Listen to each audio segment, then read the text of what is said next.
बिस्मिल्लाहिर्रहमानिर्रहीम, अस्सलाम वालेकुम। तब्दीली आ नहीं रही, तब्दीली आ गई है। हालिया खबरें, हालिया वाक़यात, हालिया मुलाकातें सब बता रही हैं कि अब तो माहौल बदलने जा रहा है। अगला हफ्ता इस हवाले से बहुत ज़्यादा अहम है। अभी आप देखिए कि ये खबरें अब शेयर की जा रही हैं सहाफ़ियों की तरफ से कि जनाब इमरान खान साहब को अभी जो सबसे पहले जो बुनियादी ऑफ़र की गई है वो ये है कि जी आप मुल्क से चले जाएं।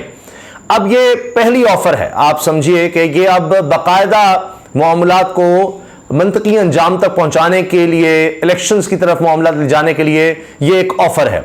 अब जब दो लोग बैठते हैं तो दोनों तरफ से शराइत होती हैं, तो क्या इमरान खान साहब इस चीज को मानेंगे या डटे रहेंगे और फिर कोई और मामला होगा, ये गिव एंड टेक कहां तक होगा। लेकिन एक चीज वाज़ेह है कि अब इस वक्त पीडीएम के लिए बहुत मुश्किल दौर शुरू हो चुका है, क्योंकि मामलात अब आगे बढ़ रहे हैं और जो पीडीएम चाहती थी कि जी ये ना हो, कोई नेगोशिएशंस या मामलात इस तरह को सुलझने की तरफ ना जाएं, अब उनको इसमें नाकामी नजर आ रही है। और इसी वजह से आप देखिए कि मियां नवाज शरीफ साहब बड़े नाराज नजर आ रहे हैं। इस्लामाबाद में बड़ी तेजी से डेवलपमेंट्स हो रही हैं और इसमें तहरीक इंसाफ के लिए रास्ता बनता चला जा रहा है। मैं आपके सामने मोहम्मद अली दुरानी साहब, जो उन्होंने मरियम मेमन साहबा के एयरवाई न्यूज़ पर प्रोग्राम में बातें की हैं, वो सब रखूंगा। उसमें सारी बात, सारा माहौल, सब कुछ वाज़ेह हो जाएगा कि क्या होने जा रहा है। मोहम्मद अली दुरानी साहब किसका पैगाम लेकर जाते हैं, किसके कहने पर एक्टिव हुए हैं, आप सब जानते हैं। और एक और बात, अब सोचना यह है कि आखिर नवाज शरीफ साहब का मामला या पीपल्स पार्टी का बिगड़ा किस तरह से है और यह तहरीक इंसाफ में सारा मामला किस तरह जा रहा है। मेरी नजर में सबसे बुनियादी चीज है अवामी हिमायत।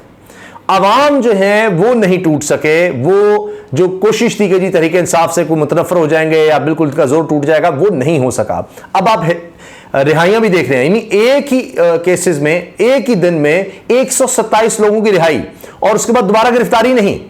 ये देखिए आप, अब लाहौर से भी खबरें आने लगी हैं रिहाई की, ये मामला भी चल पड़े हैं और तोपों का रुख अब देखिए ना कि किस तरह से दोबारा पीडीएम की तरफ होता नजर आ रहा है। एक तो जो इनकी परफॉर्मेंस रही, जाहिर है वो बात, फिर लोगों के दिलों से उतर चुके हैं, फिर माशी हालात, अवाम का दबाव, इसके साथ जो पीपल्स पार्टी की बात करें तो 15 साल बहुत होते हैं।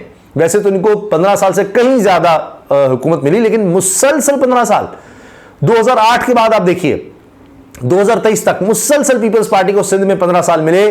क्या हाल किया सिंध का। तो वो जो सिस्टम वाली बात है, हर कोई शिकायत करता है, वो भी एक मामला हुआ। अब खबर यह है कि जी मामलात आगे बढ़ाने के लिए, मामलात को आगे सुलझाने के लिए अब बातचीत को आगे बढ़ाया जा रहा है। वाज़ेह पैगामात इमरान खान साहब के पास पहुंच गए हैं। अब देखना है कि वो क्या आगे से कहते हैं। अगरचे अब मियां नवाज शरीफ साहब हो या उनकी जो खास तौर पे पाकिस्तान में लीडरशिप है, वो तो अब पैरों में गिरी हुई है कि नहीं जी गलती हो गई। मियां साहब कहते हैं कि सिर्फ और सिर्फ मैं और मेरी बेटी बस। शहबाज शरीफ साहब काबिल कबूल थे, जिस तरह उनको गवर्नमेंट दी वो तो उन्होंने पूरा परफॉर्म किया, लेकिन उनके लिए बात हो सकती थी। मियां नवाज शरीफ साहब के लिए नहीं बात हो रही और कहते हैं सिर्फ और सिर्फ मैं हूंगा। यहां मामला लगता है कहीं गड़बड़ हुए हैं कि भाई आपके लिए क्या कुछ नहीं किया गया। खुद ये क्या कि जी एक्सटेंशन दी तो इमरान खान को हटाना है, वो हटाया भी गया इमरान खान, तो अब आपकी फरमाइशें ही पूरी नहीं हो रही, आप तो पता नहीं और कितनी फरमाइशें करेंगे। अब आकर अगर वो इस तरह वोट को इज्जत दो का बयानी बनाने की कोशिश करते हैं, आप सोचिए फिर मसाइल खड़े होंगे कि हमने मईशत को आगे लेकर जाना है। नवाज शरीफ साहब की सुई बनी अड़ी है कि जी मेरे साथ जो हुआ उसको पहले ठीक करो तो फिर देखा जाएगा। हर तरह आपको बाहर ले जाया गया, वो हो गया। अब ये कि सिर्फ और सिर्फ हमारे हाथ में हुकूमत दे दी जाए, सारा कुछ कर दिया जाए, फरमाइशी प्रोग्राम अब मजीद नहीं चल सकता। हमें कहीं ना कहीं सबको स्पेस कुछ ना कुछ देनी होगी, क्योंकि इस तरह के इलेक्शंस को कोई नहीं मानेगा जिस तरह का प्लान हो रहा है कि जी बिल्कुल ही झुरलू फिर जाए, इतना दीवार के साथ लगा दें। जिस तरह अनवारुल्लाह काकड़ साहब से अब कह दिया गया है, वो कह रहे हैं जी इमरान खान के बगैर भी इलेक्शन हो सकते हैं। तो ये भी शुरू में तो आप इसी तरह से बात करते हैं, आहिस्ता आहिस्ता पीछे हटा जाता है। वरना आप तसव्वुर कर सकते हैं, ये तो कहा गया था इमरान खान पर कांटा लग गया है और उसको तो अब सजा ही होगी, तो फिर उससे मुज़ाकरात क्यों, उससे नेगोशिएशंस फिर क्यों हो रही हैं। आप दे दें फिर सजा चलाएं, कैसे नहीं, बात बंद नहीं ना। इसीलिए तो वरना तो ये कभी सोच ही नहीं सकते थे आप चंद महीने पहले तक कि ये नौबत भी आएगी कि बातचीत बढ़ेगी। और जो लोग बातचीत आगे बढ़ा रहे हैं, जिसमें मोहम्मद अली दुरानी साहब ज़ाहिर है सामने आए हैं, वो टीवी पर इंटरव्यू भी दे रहे हैं और जनाब ऐसी तैसी कर रहे हैं पीडीएम की। ये भी तो देखिए, फैसल वाडा साहब को देखिए वो क्या कहना शुरू हो गए हैं। अब आप देखें ये एक एक जुमला सुनने वाला है, ज़ाहिर सोच समझ कर बात कर रहे हैं। और इस पर मैं अभी बोल्ड न्यूज़ पर जैस्मीन साहब के प्रोग्राम बैठा हुआ था, तो वहाँ पीपल्स पार्टी इतनी शदीद, उनके जो नुमाइंदे थे वो इतने सख्त नाराज थे, जी मोहम्मद अली दुरानी क्यों आ गया, मोहम्मद अली दुरानी क्यों आ गया। क्योंकि बात तो हमारी सारी खराब कर रहा है ये। अगर ये था ना कि अब तो हमारे अलावा चॉइस ही कोई नहीं रही, इमरान खान फारिग हो गया, अब तो हम ही हैं सिर्फ, पीपल्स पार्टी नून लीग है, अब तो दोबारा हमारी बारी आएगी, वो कहानी उनको खराब होती नजर आ रही है। साबिक वफाकी वजीर मोहम्मद अली दुरानी ने कहा है कि नवाज शरीफ के खिलाफ 1999 में तैयारा साजिश केस भी 9 मई वाकयात जैसा ही था। अब आप सोचें जरा, मोहम्मद अली दुरानी किसका पैगाम दे रहे हैं कि भाई अगर यह बात है तो जो 9 मई हुआ बिल्कुल ऐसा ही नवाज शरीफ कर चुका है। 1999 में जो तैयारा साजिश केस था नवाज शरीफ के खिलाफ वो बिल्कुल 9 मई का था, तो उसके बाद देखिए उनको भी गवर्नमेंट मिल गई थी। साबिक वफाकी वजीर मोहम्मद अली दुरानी ने एयरवाई न्यूज के प्रोग्राम सवाल यह है में गुफ्तगू करते हुए कहा कि नवाज शरीफ के खिलाफ तैयारा साजिश केस 9 मई वाकयात जैसा था। तैयारा अगवा करके भारत में उतारने की बात हो रही थी। इन्होंने कहा कि साबिक वजीर आजम पर इस संगीन केस के बावजूद गद्दारी का मुकदमा नहीं चला और ना सिर्फ इस सूरत हाल से निकल गए बल्कि तीसरी बार वजीर आजम भी बन गए। मोहम्मद अली दुरानी ने कहा कि आज के मामलात को भी सियासी अमल के जरिए आगे बढ़ाया जाना चाहिए। टकराव से किसी वाक़े की गर्द तले अवाम की राय को दबाने की कोशिश ना की जाए। अब वो बात करें, अवाम की राय को दबाएं, इलेक्शंस करने दें, तहरीक इंसाफ होनी चाहिए, बल्ले का निशान होना चाहिए। इस वक्त मुख्तलिफ बहरानों में फंसे हैं, अवाम की हालत ख़राब है, इनमें इंतहाई मायूसी पैदा हो चुकी है। इस वक्त टकराव नहीं बल्कि इलेक्शन ही मफाद में है। इस वक्त पीटीआई बातचीत के लिए तैयार है, इसने माजी करीब वाकयात से अपने लिए रास्ता निकाला है। तमाम पार्टियों को यही कहूंगा, किसी की पुष्टपनाही लेकर अपनी कामयाबी की कोशिश ना करें। ये जो एस्टेब्लिशमेंट के कंधों पर आकर सवार होकर कि जी वो हमारी मदद कर दें, इमरान खान को माइनस कर दें और अब सारा कुछ हमारे लिए हो जाए, हमारे अलावा तो कोई है ही नहीं, अब हम जो मर्जी करते रहे, कोई और तो कुछ कर नहीं सकता, हमारे अलावा चॉइस नहीं है, भूल जाएं।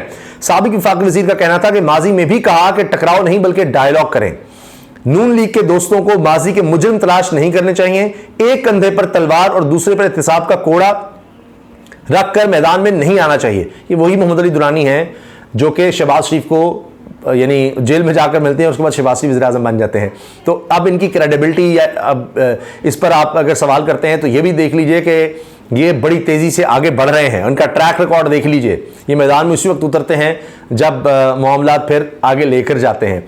दूसरी चीज़ ये भी है कि अब ये नून लीग के खिलाफ ही हो गए हैं जिनको ये रिलीफ दिलवा चुके।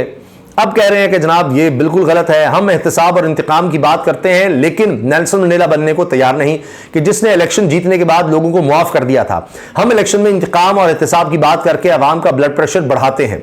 इस वक्त अवाम का पेट खाली है लेकिन हम दूसरों के पेट चाक करने की बात करते हैं। इन्होंने मजीद कहा कि नून लीग और पीपल्स पार्टी इस पोजीशन में नहीं कि पीटीआई को 9 मई वाकयात में सजा दे। कोई पार्टी ऐसा भी नहीं कर सकती कि मुझे इलेक्शन लड़ना है फलां को बाहर करें। फरमाइशें जो हैं अब पूरी नहीं होंगी, मजीद ये इशारा है। मोहम्मद अली दुरानी ने कहा कि फौज मुल्क के दिफा की मशीन है, इन्हें ताउन की जरूरत है, इसे आप इख्तिदार में आने के लिए बतौर कांधा इस्तेमाल करने की कोशिश ना करें। मैं राबतों के अंदर हूं, बड़े लेवल पर भी कोशिश है, बातचीत कर रहा हूं, सियासी कायदीन के पांव पर हाथ रखकर कहता हूं इस वक्त अवाम और मईशत को देखें। जी मईशत नहीं समझ रही। इमरान खान ने कहा था कि हमारी गवर्नमेंट निकाली, मईशत नहीं संभलेगी, या आकर बर्बाद करेंगे, सिर्फ अपनी ज़ात का सोचेंगे, और वही हुआ। तो इमरान खान चूंकि सच्चा साबित हो रहा है इसलिए अब उससे बात हो रही है, ऑफर्स उसको जा रही हैं, उन्होंने मानना है नहीं मानना ये अलग बात है, लेकिन पहले भी इमरान खान सब डटे रहे हैं, अब भी डटे रहते हैं, तो कुछ ना कुछ माहौल तो इस तरह का बनाना पड़ेगा और बाकी इनके लिए मुश्किलात हो रही हैं। अभी आप देखिए कल बड़ी खबर है, पहली दफ़ा शायद इमरान खान साहब अब क्योंकि मैंने खबर पढ़ी है कि जी वो किस जगह से उनको लाया जाएगा, जेल से बाहर लाया जा रहा है पहली दफ़ा। हालांकि प्लान ये था, कोशिश यही थी कि जेल से बाहर नहीं लाना क्योंकि वो बिल्कुल एक और माहौल बन जाएगा, ऐसा माहौल कि पाकिस्तान की तारीख में पहले नहीं देखा गया होगा। इमरान खान साहब तो इस लेवल पर पहुंच गए हैं अयाज अमीर साहब के बकौल कि उनको जेल में डाल के वहां तक पहुंचा दिया कि अब उसका कोई मुकाबला रहा ही नहीं है।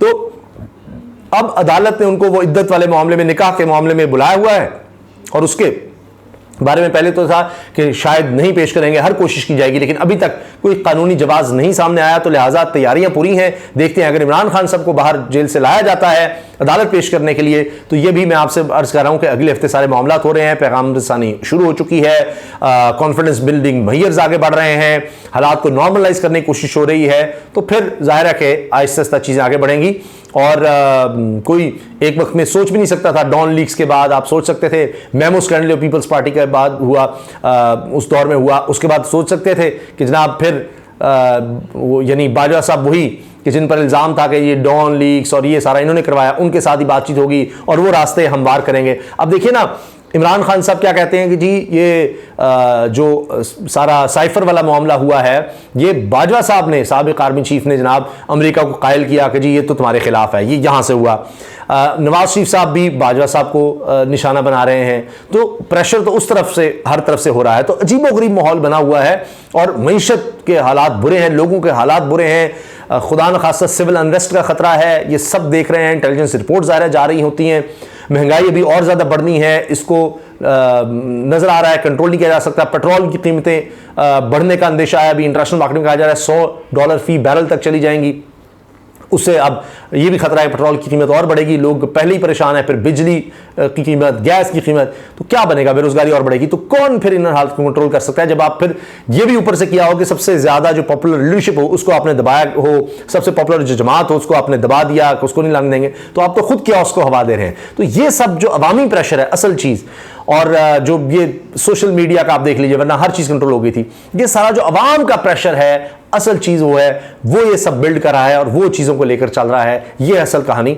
और लगता है कि अगले हफ्ते में सब चीज़ें क्लियर होना शुरू हो जाएंगी। और आपने देख लिया मोहम्मद अली दुरानी वाज़ेह तौर पर बात करें, जाहिर है कि ये बगैर इजाज़त के नहीं बात कर रहे, बगैर इजाज़त के मिल नहीं रहे, बगैर इजाज़त के ये टेलीविजन पर इंटरव्यू नहीं दे रहे, और सोच समझ करके क्या कहना है, कितना कहना है, वो ये बात कर रहे हैं। और उसमें नज़र आ रहा है कि सिर्फ और सिर्फ ये अब तहरीक इंसाफ की हिमायत में, इमरान खान की हिमायत में बात कर रहे हैं, उनके लिए स्पेस की बात कर रहे हैं। और ये जो नून लीग या पीपल्स पार्टी की फरमाइश है कि जी नहीं हमें मैदान खाली चाहिए, ये मुसलसल अब उनके खिलाफ बातें करना शुरू हो गए हैं। तो इशारे बहुत वाज़ेह हैं, खबरें बहुत वाज़ेह हैं। अल्लाह हाफ़िज़।